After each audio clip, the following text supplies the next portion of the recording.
سے اچھا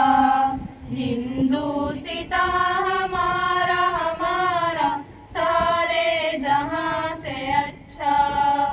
ہم بلبلیں ہیں اس کی یہ گلستاں ہمارا ہمارا سارے جہاں سے اچھا غربت میں ہو اگر ہم رہتا ہے دل وطن میں غربت میں ہو اگر ہم رہتا ہے دل وطن میں سمجھو وہی ہمیں بھی دل ہو جہاں ہمارا ہمارا سارے جہاں سے اچھا پروت وہ سب سے اونچا ہم سایہ آسماں کا پروت وہ سب سے اونچا ہم سایہ آسماں کا وہ سنتری ہمارا وہ پاسباں ہمارا ہمارا سارے جہاں سے اچھا گودی میں کھیلتی ہے اس کی ہزاروں ندیاں گودی میں کھیلتی ہے اس کی ہزاروں ندیاں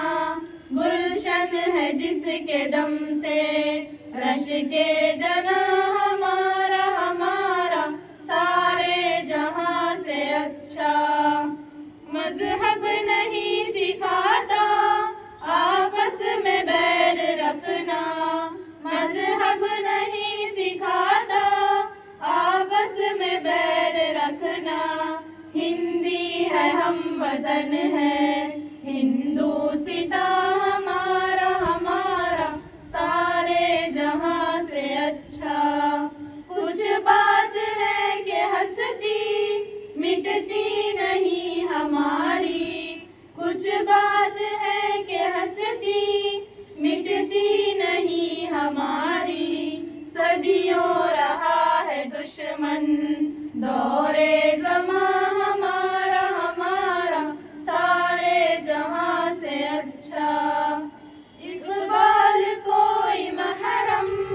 اپنا نہیں جہاں میں اقبال کوئی محرم اپنا نہیں جہاں میں معلوم کیا کسی کو درد نہاں ہمارا ہمارا سارے جہاں سے اچھا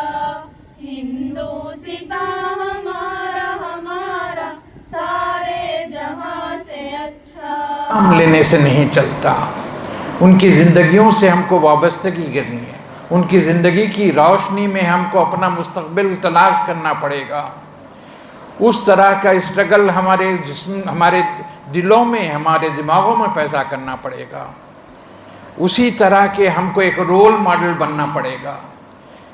دیکھیے وقت ابھی وہ نہیں رہا جیسا پہلے تھا کہ کسی کی ایک خاندانی روایت چلے آتی تھی اور خاندانی روایت پہ پشتوں اور جنریشن تک چلے آتا تھا آج وہ زمانہ نہیں رہا میرا باپ دادا میرا پردادا کون تھا یہ ضرور معنی رکھتا خاندانی روایتیں مانو ضرور رہتے مگر میرے باپ دادا پردادا کی روایتوں کو میں کس طرح برداشت میں باقی رکھا ہوں ان لوگوں کو کیسے کلٹیویٹ کرتا ہوں اس لوگوں کو کیسے نرش کرتا ہوں اس خیالات کو اس تہذیب کو اس تمدن کو اور اس ترقی پسند خیالات کو میں کیسے آگے لے جاتا ہوں یہ خاندانی روایت کے ساتھ اتنا وابستہ ہو جاتا ہے ہم اپنی خاندانی روایت جب تک محسوس نہیں کر سکیں گے تو میں خاندانی روایت کے ساتھ ساتھ اپنی مذہب کی روایت کے ساتھ کر رہا ہوں صرف فخر کرنے سے نہیں چلتا اس کو عملی جامہ پہنانا پڑتا ہے دوسرا ایک چیلنج ہمارے ساتھ یہ آیا ٹیکنالوجی اتنی بڑھتی چلی جا رہی ہے اتنی بڑھتی چلی جا رہی ہے اور ٹیکنالوجی کے ساتھ ساتھ ہمارا ایجوکیشن سسٹم بھی بڑھتے جا رہا ہے میں آپ کو ایک چھوٹا سا چیلنج بتا دیتا ہوں ایک فریکشن آف سیکنڈز میں ایک سوشل میڈیا اتنے خیالات کو چینج کر دیتا ہے اتنا دماغ پاگل کر دیتا ہے اتنے جذبات کو ٹھوس پہنچا دیتا ہے اتنے اپنے احساسات کی ذلیل کر دیتا ہے جسم آدمی پاگل ہو جاتا ہے اور وہ بازاروں میں دوستوں میں دستوں میں اور اپنے محفلوں میں آ کر ایک عجیب قسم کا ماحول پیدا کر دیتا ہے۔ ایک سوشل میڈیا، دیکھیے ایمان کی پختگی کے ساتھ ساتھ ٹیکنالوجی نے اتنا ضرور امپیکٹ کر دیا ہے کہ ہم لوگ کبھی کبھی اس میں بہہ جاتے ہیں۔ ٹیکنالوجی اتنی بڑھ گئی ہے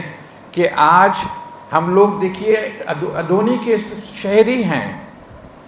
کرنول ڈسٹرکٹ کے شہری ہیں، ہندوستان کے شہری ہیں، آندھرا پردیش کے شہری ہیں، مگر ہمیں صرف اس شہریت سے خالی ہم کو فخر کرنے کی ضرورت نہیں ہے۔ آج ہمارا کمپٹیشن دنیا کے ساتھ ہے۔ آج ہم گلوبل سٹیزن ہیں۔ گلوبل سٹیزن مجھے کمپٹیشن کرنا ہے چائنا کے ساتھ، نوجوانوں کے ساتھ، وہاں کے لوگوں کے ساتھ، وہاں کے تعلیم یافتوں کے لیے امریکہ کے ساتھ کمپٹیشن کرنا ہے، کینیڈا کے نوجوانوں کے شہریوں کے ساتھ کمپٹیشن کرنا ہے۔ اس لیے بتا رہا ہوں کہ زیادہ تر ہم لوگ بیپاری ہیں۔ اگر ہم لوگ وقت کے ساتھ ساتھ نہیں بڑھتے چلے جائیں اور ٹیکنالوجی اور پرٹیکولرلی آرٹیفیشل انٹیلیجنس کو ہم نہیں سمجھ پائیں تو کیا ہوگا؟ دنیا والے سستے سے سستے کپڑے بنا کے آپ کی مارکیٹ میں ڈالیں گے، اور میری بہنیں، میری بیٹیاں صبح سے شام تک پیر سے مشین چلاتے رہے گی، جب جا کے 1 یا 2 کپڑے کریں گے اور انہوں بٹن دگا کے 100 کپڑے نکال دیتے ہیں۔ دیکھیے ٹیکنالوجی کا ساتھ یہ ہم لوگ ساتھ نہیں چلتے جائیں گے تو ہمارا وجود نہیں رہے گا۔ ایک زمانہ تھا، خاص طور پہ ادونی میں ہمارے بہت سارے لوگ ہیں جو سنار کے بیپار میں ہیں، ہاتھ سے میں دن لگا کر ایک زیور بناتے تھے کئی دنوں سے۔ آج کمپیوٹرائز ڈیزائن بن جاتا ہے اور اس کا اڈاپٹیشن ہوتا ہے، اس کا ریپلیکیشن ہوتا ہے ایک بٹن دباتے ہوئے۔ جو آپ مہینوں یا دن ہفتوں لگا کے ایک زیور بنتا تھا وہی ڈیزائن کا ہے نا۔ جیسے ایک گرنی میں آپ کو ایک چھوٹی سی مثال دے دوں، ایک گرنی میں جب ہم گیہوں ڈالتے ہیں تو آٹا جیسا نکل آتا ہے، ویسی وہ زیورات۔ میرا بولنے کا مقصد یہی تھا کہ چیلنجز بہت زیادہ ہیں۔ اس ذمہ داری کے ساتھ اگر ہم لوگ چیلنجز نہیں رہے گے تو وجود نہیں رہے گا۔ ایک میں چھوٹی سی بات میں کہہ دوں، دیکھیے ہم لوگ وقت کے ساتھ اگر چل سکیں تو ہم اپنے مذہب کو پروٹیکٹ کر سکیں گے، اپنے ویلیوز کو پروٹیکٹ کر سکیں گے، اپنے ایتھکس کو پروٹیکٹ کریں گے، اپنی خاندانی روایت کو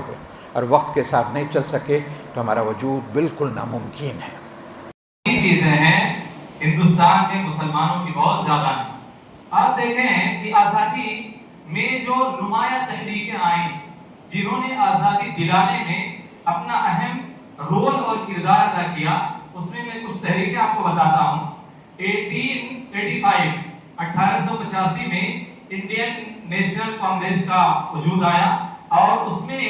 باقاعدہ یہ موومنٹ چلایا گیا کہ ہندوستان کے اندر، جس میں جواہر لال نہرو، مولانا ابوالکلام آزاد اور بہت سارے سیاسی لیڈر تھے، انہوں نے اس تحریک کو قائم کرنے کے بعد مسلمانوں کے ذریعے سے، تمام لوگوں کے ذریعے سے ہندوستان کو آزاد کرانے کی کوشش کی۔ اور اس کے بعد